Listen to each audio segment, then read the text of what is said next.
80 million years ago, two dinosaurs, a crested protoceratops and a sharp-clawed velociraptor, fought to the death.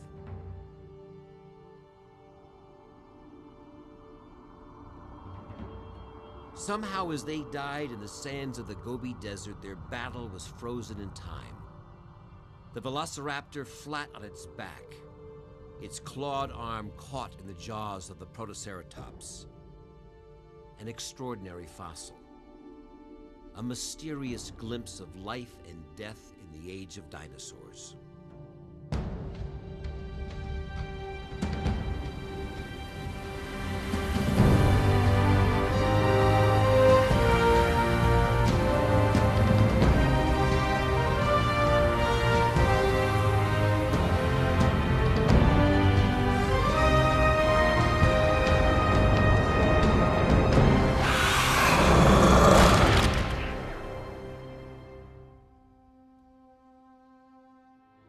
For more than 150 million years, dinosaurs roamed every corner of the planet.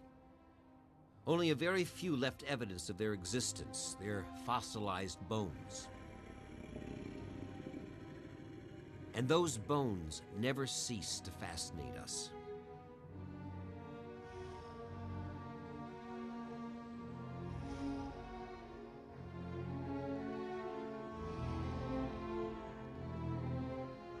Dinosaurs came in amazing shapes and sizes. Some were the largest animals ever to walk the earth.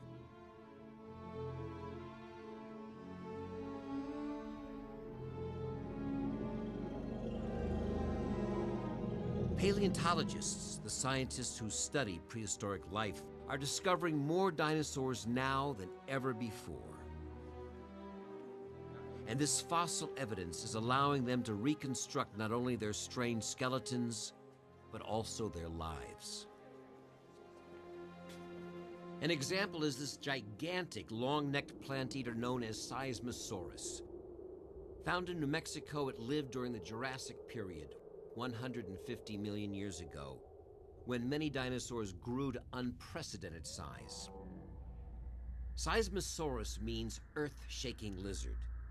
And there's no doubt that its footsteps echoed across the Jurassic landscape. Measuring 110 feet from nose to tail, it is one of the longest dinosaurs ever discovered.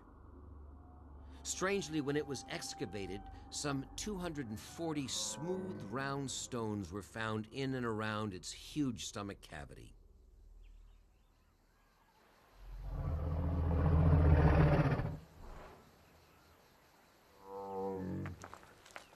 Some scientists believe Seismosaurus swallowed stones to help its digestion.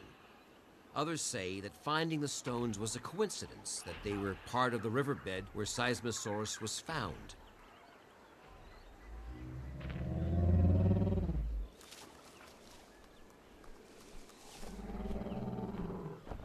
Seismosaurus weighed over 30 tons, as much as 8 elephants,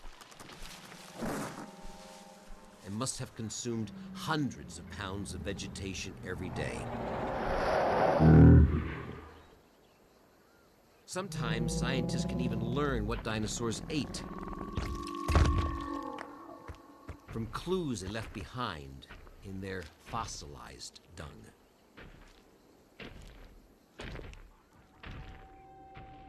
Dinosaurs were first discovered in Europe and America. But in the 20th century, scientific explorers struck out for the most remote corners of the Earth. And the full extent of the dinosaur kingdom began to be revealed.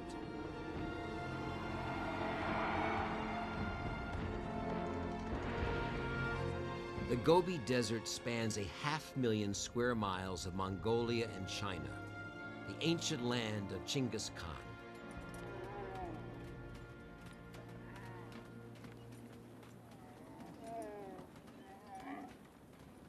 Beneath sands that camel caravans traversed for centuries lay a vast treasure trove of fossils, undisturbed for more than 70 million years, that would forever change our view of dinosaur life.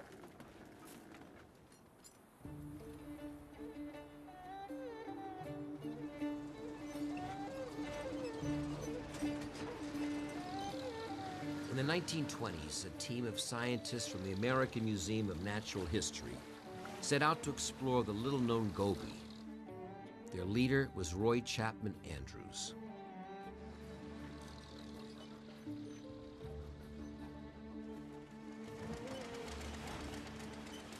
Andrews and his team traveled in a fleet of automobiles. It was one of the first major expeditions to use motorized transport in Central Asia. To keep his expedition supplied, when the nearest gas station was 1,000 miles away, he came up with a novel plan, sending out camel caravans in advance, loaded with food and fuel. And the camels provided an unexpected service to the expedition. Hair plucked from their shedding winter coats was ideal for packing fragile fossils. Mongolia was a dangerous place, full of roving bandits. But Andrews, thought to be the inspiration for Indiana Jones, reveled in the adventure of it all. Never again will I have such a feeling as Mongolia gave me. All this thrilled me to the core. Somewhere in the depths of that vast, silent desert lay those records of the past that I had come to seek.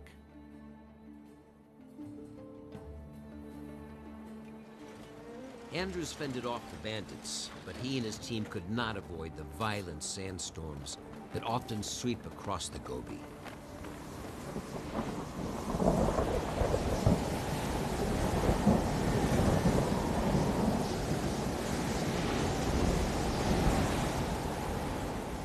To their amazement, they found that each new storm uncovered a wealth of bones.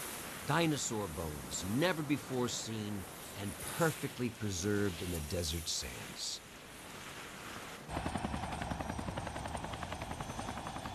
Mark Norell and Mike Novacek of the American Museum of Natural History, following in Andrews' footsteps, have been leading expeditions to the Gobi every year since 1990.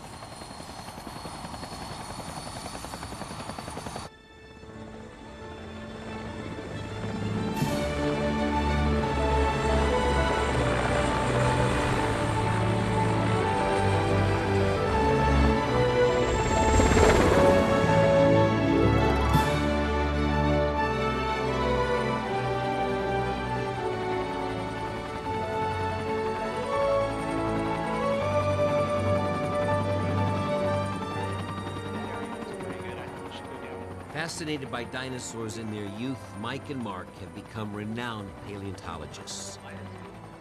They've dug dinosaurs all over the world, but they've made their most spectacular finds here in the Gobi Desert.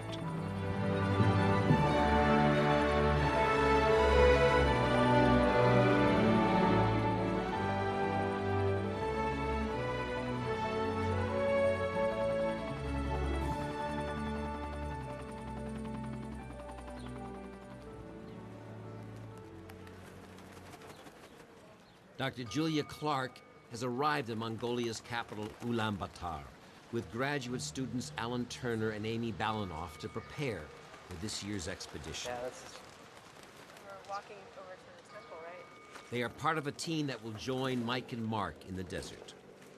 This will be my 6th summer in the Gobi. Mongolia has proven so rich in fossils, I know that each year there will be great new finds to be made.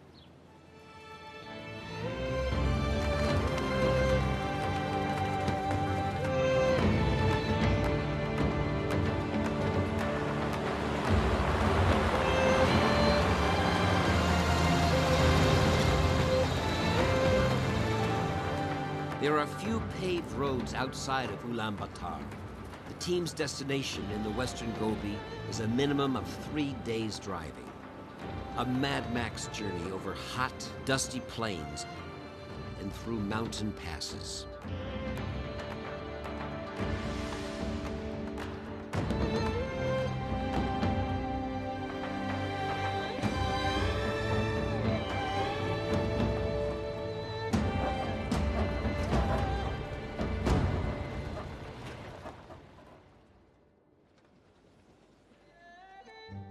In 1921, after months of overland travel, Roy Chapman Andrews' motor caravan came across a strange and beautiful place of eroded canyons and sandstone towers. The late afternoon sun seemed to set the rocks on fire. Andrews named it the Flaming Cliffs. Here they would come upon one of the greatest repositories of dinosaur remains ever found. More than 80 years later, the Flaming Cliffs are still a fabled and productive destination for dinosaur hunters.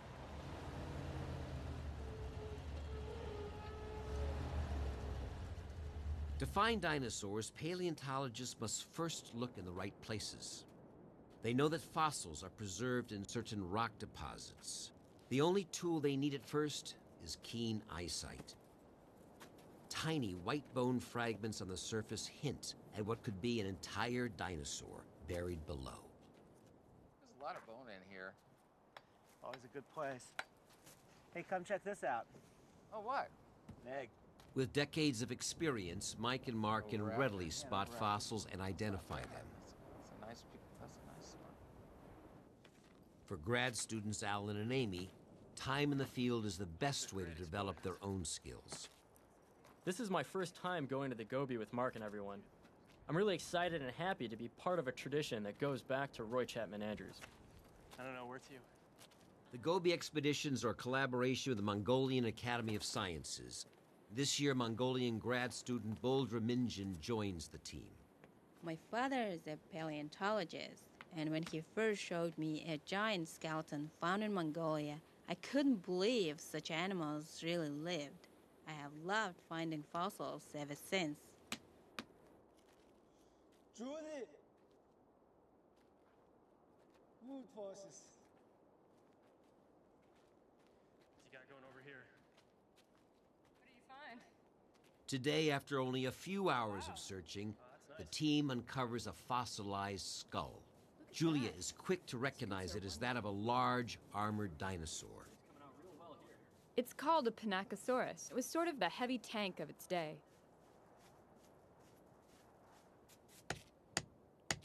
With experience, we can visualize what fossils like this would have looked like in life. Pinacosaurus and its relatives, like this Tarkia, were built for defense. Their backs bristled with rows of hard bony plates and spikes. Even their eyelids were armored, and their tails ended in a massive bony club. This one is from Bugintab. One of Tarkia's few enemies was the ferocious Tarbosaurus, whose bones have also been found in the Gobi. Yeah, actually, it's the proximal end. It's very nice. You can see how it's still hollow here, just like a bird bone is. Tarbosaurus was a close relative of Tyrannosaurus rex, and it was a top predator. It was 30 feet long and weighed 5 tons. It had a supersized bite with razor-sharp teeth nearly 6 inches long. Scientists have debated for many years how fast or slow these big predators were. This scale model of a T-Rex skeleton reveals how a massive two-legged or bipedal dinosaur might have moved. As they walked, they shifted their entire weight from leg to leg, as humans do. Their large tails helped to balance them. Their legs were directly beneath their hips, allowing them to carry more weight and move faster. Dinosaurs like T-Rex could have reached speeds up to 25 miles per hour, faster than an average human could run.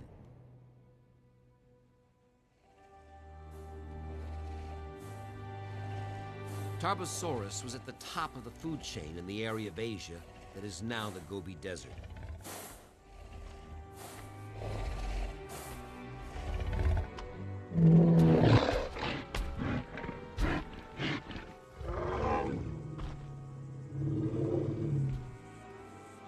But Tarkia was no wimp and could use its tail club to cripple or kill an attacker.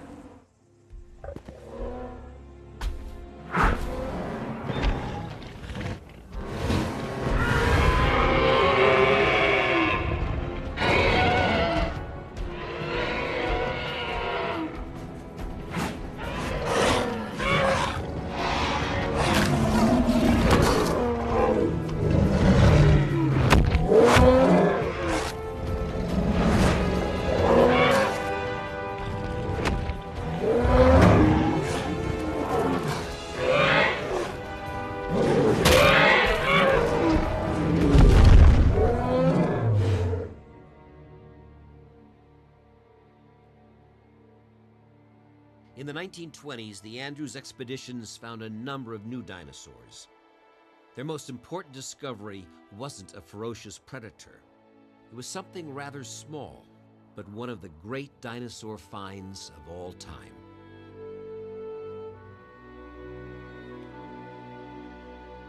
They found the first dinosaur eggs, lying in large round nests in the ground. This amazing find confirmed that dinosaurs actually laid eggs. Andrews and his team believed the eggs belonged to Protoceratops because they found so many of these dinosaurs in the Gobi. About the size of sheep, Protoceratops had a distinctive head shield and a hook-like beak. On top of one nest, they made a puzzling discovery. The skeleton of a bird-like, meat-eating dinosaur, definitely not a Protoceratops. They concluded that it was a predator that had been raiding the nest.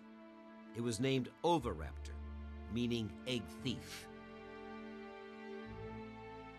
It took 70 years to prove they were wrong. In 1993, Mark Norell made an extraordinary find in the Gobi: a fossilized dinosaur embryo. We discovered that it was the embryo of a very close relative of Oviraptor.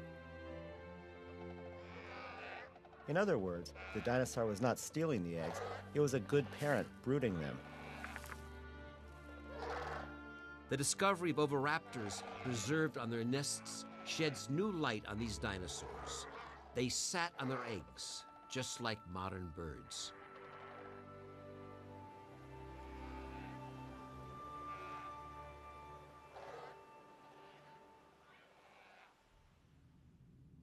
Many of the Gobi dinosaurs are in a remarkable state of preservation,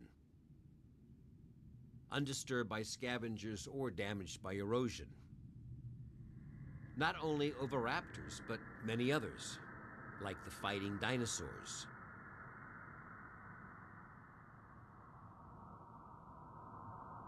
And even a nest full of barely hatched baby Protoceratops. How did they die so suddenly and remain so intact? Until recently, it was thought that sandstorms buried these creatures. New evidence suggests a much more spectacular scenario. During this expedition, heavier than normal rainfall flooded parts of the Gobi. And according to a new theory, water and sand dunes played a dramatic part in preserving dinosaur remains. Scientists now believe that every few centuries, rainstorms of immense power swept down on this arid world with catastrophic effect.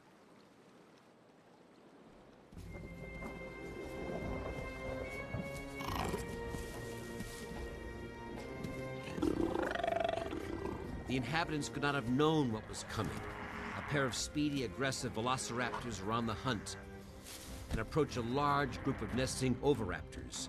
But on this day, unaware that they are chasing their last meal.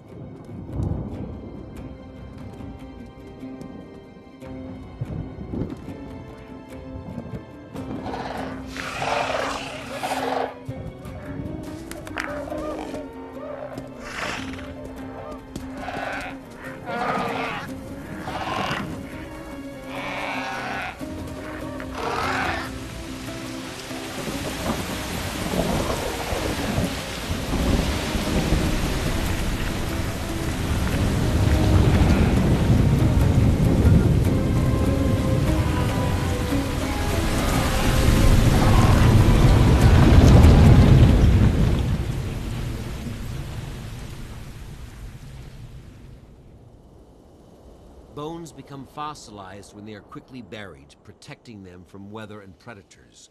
Over time, living tissues decay and bone is replaced by minerals seeping in from the surrounding sediment. But bones are not the only clues to the understanding of dinosaur life. New evidence is revolutionizing our view of dinosaurs like Velociraptor. Long thought to be leathery-skinned or scaly, Velociraptor was in fact covered with feathers. And though it could not fly, it had the same S-shaped neck, four-toed feet, and many other features that birds have today.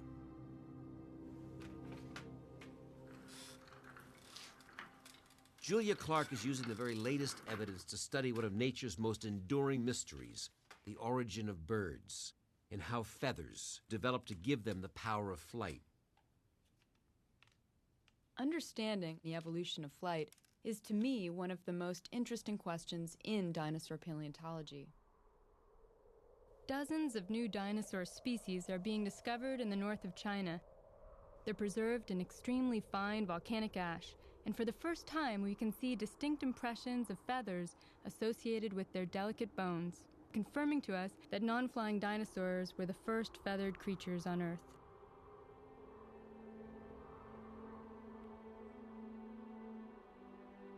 But at least one group of dinosaurs like this Confuciusornis, recently found in China, did develop the body structure and kind of feathers that allowed them to take to the sky.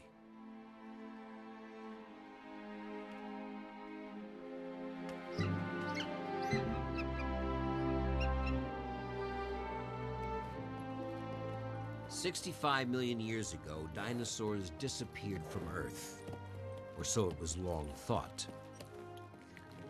Today we know that the dinosaurs are not all gone. One line of dinosaurs survives, and we call them birds.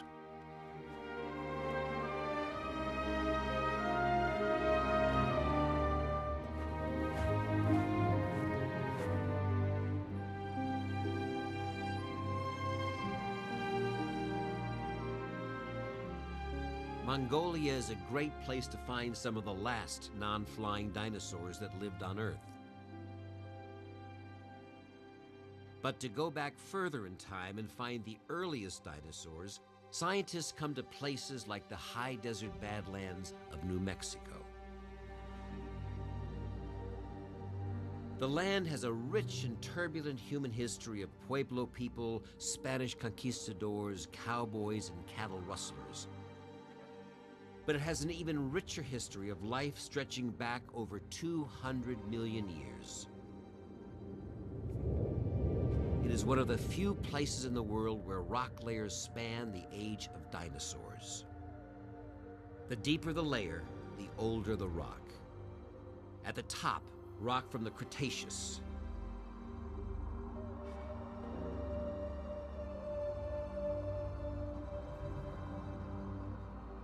Below that, further back in time, the gold and white cliffs of the Jurassic.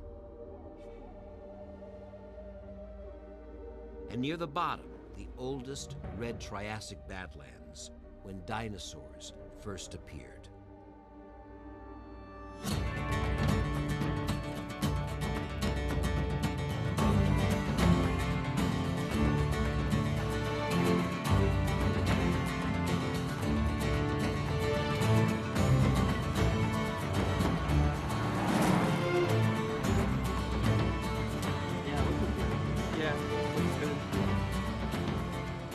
Turner is having a busy summer. In addition to trekking across the Gobi, he is working with his fellow grad student Sterling Nesbitt on a new excavation at a place called Ghost Ranch. Yeah, just up in these badlands? Yeah, definitely. This looks like it's gonna be real nice. Sterling grew up in the Southwest, reading about dinosaurs and the amazing discoveries that have been made at Ghost Ranch. I've spent every summer since I was 15 digging for dinosaurs. I've always wanted to be a paleontologist, so the chance to excavate at Ghost Ranch is a dream come true.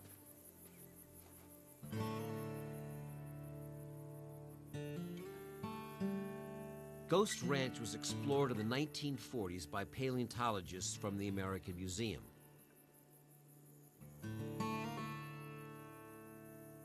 They discovered rich fossil beds 220 million years old, with hundreds of bones, of a small early dinosaur now considered a kind of blueprint for the carnivorous dinosaurs yet to come. Named Coelophysis, it grew to 9 feet long and weighed 100 pounds. Its size and leg bones indicate an ability to run fast. On each hand, it had 3 clawed fingers for catching and holding prey. Large eye sockets suggest very acute vision. It all adds up to a small but effective predator.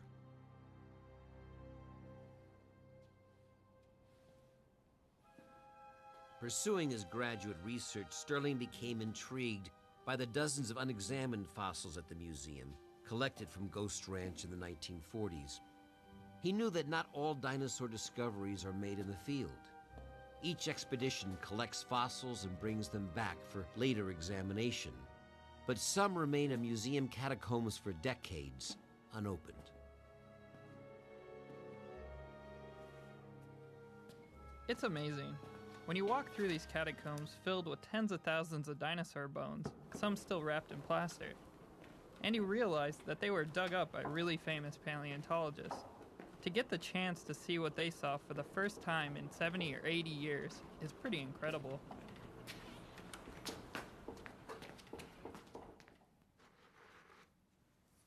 It took me a few months to prepare and remove the bones from the old plaster cast, but by comparing it to Coelophysis directly, I very quickly realized that this was not a dinosaur at all. It was actually an animal new to science.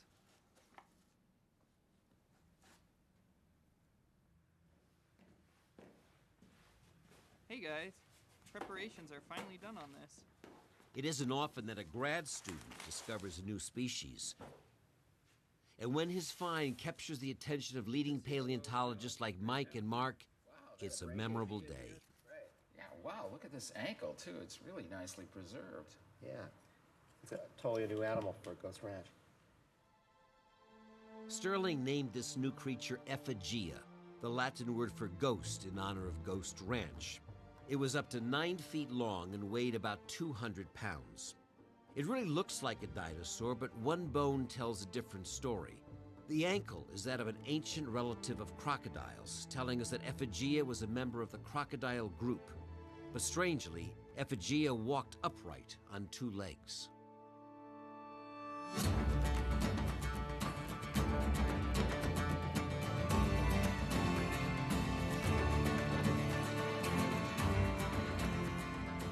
After the discovery of Ephegia, I knew I had to go to New Mexico.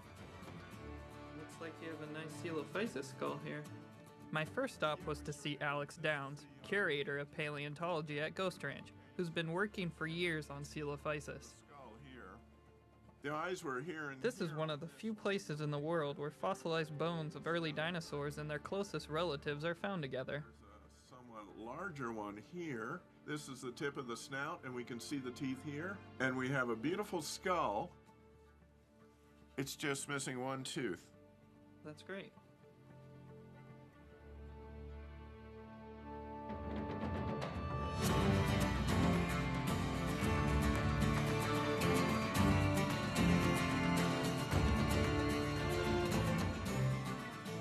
For grad students like Sterling and Allen, who work in classrooms and labs most of the year, the opportunity to spend a few weeks on a hot, dusty hunt for dinosaurs is what they live for. That was warm yesterday. The new dig at Ghost Ranch is a joint project of the University of California, Berkeley, and the American Museum.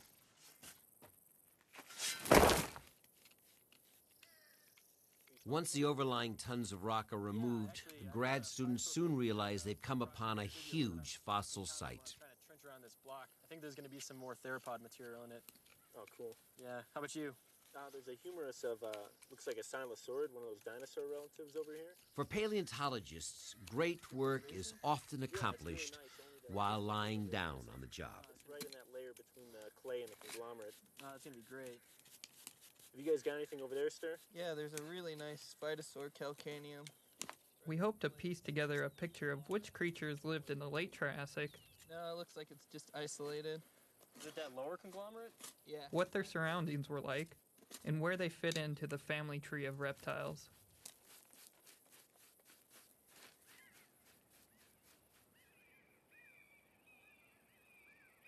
When dinosaurs first appeared, this part of North America was a very different environment. The region had a wet, tropical climate. Tall evergreen-like trees grew along the banks of streams and rivers flowing through a vast floodplain. All in all, it seems to have been a rich habitat for life. The question is, how did early dinosaurs interact with other animals?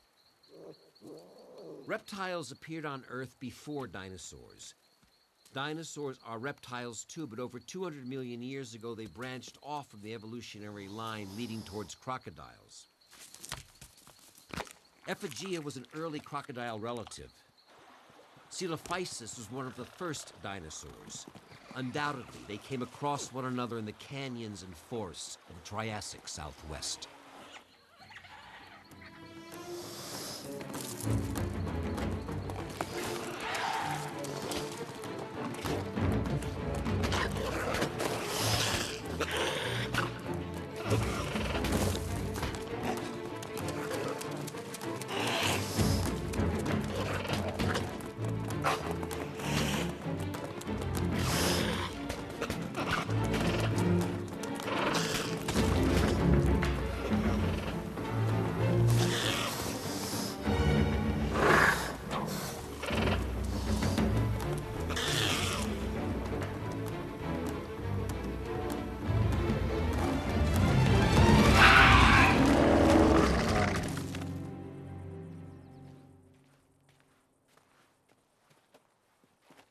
The prospect of a new dinosaur discovery has brought Mike, Julie, and Mark to Ghost Ranch to see for themselves. Yeah, here's the lower leg bone. Here's the other one. This is the fibula, tibia, and the other tibia, and part of the pelvis is coming out here. Right, so the skeleton is sort of smeared across this direction. And part of the femora. This area is a little bit The wetter. number of fossils here is staggering. Layers and layers of animals are piled up in this mass burial place, which seems to have been a sharp bend in an ancient riverbed. What happened here?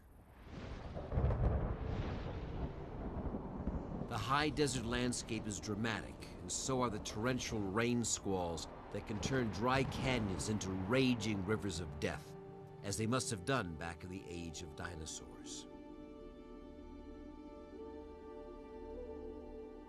In Arizona's Petrified Forest National Park, 200-million-year-old fossilized trees are reappearing as the ground erodes around them, evidence of the ancient floods that violently uprooted and buried them. Though now extinct, these giant trees of the Triassic were similar to the Pacific redwoods of today. But it wasn't just trees that got swept up in ancient floods.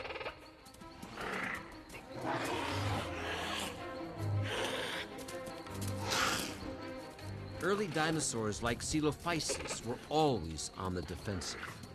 They lived in a world still dominated by larger reptiles, like this 1,500-pound Postosuchus.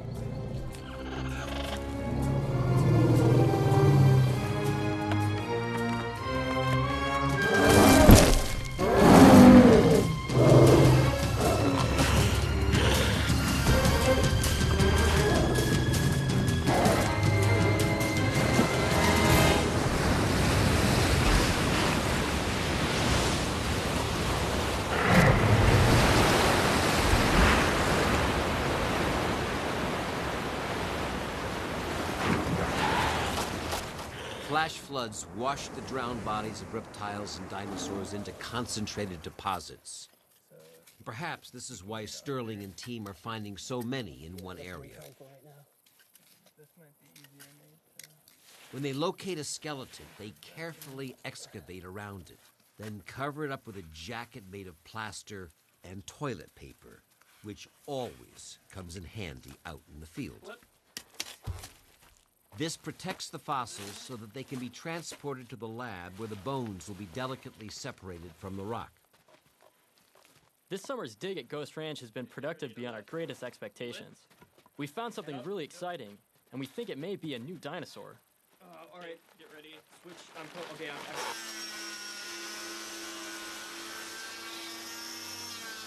It's thrilling to find a dinosaur we've never known before that hasn't seen the light of day for over 200 million years.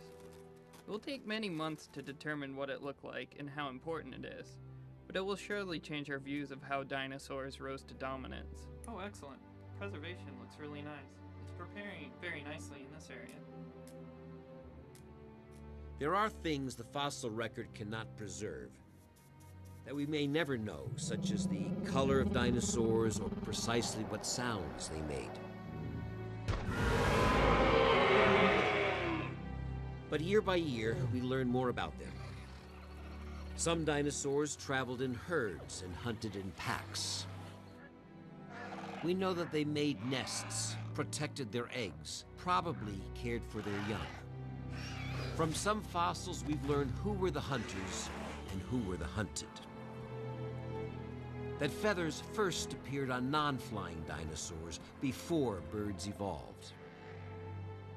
And that some dinosaurs live on as modern birds.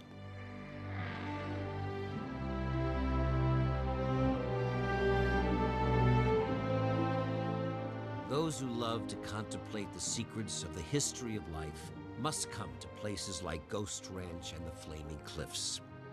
It is hard to imagine our own human sense of who we are and where we come from without the records buried beneath our feet. For young paleontologists like Sterling and Allen, the adventure is just beginning. 3/4 of a century ago, Roy Chapman Andrews discovered a whole new world of dinosaurs beneath the Flaming Cliffs. Camping in this magical place, he wrote in his diary of a sense of having traveled back in time. It's a feeling shared by paleontologists then and now. In the evening shadows, the rocks took on fantastic shapes. We seem to be living in the world of a long-gone yesterday. At any moment, I imagined that dinosaurs might wander to the doorways of our tents. We have discovered less than 2% of all the dinosaur species that once lived. Imagine all those dinosaurs out there, yet to be found.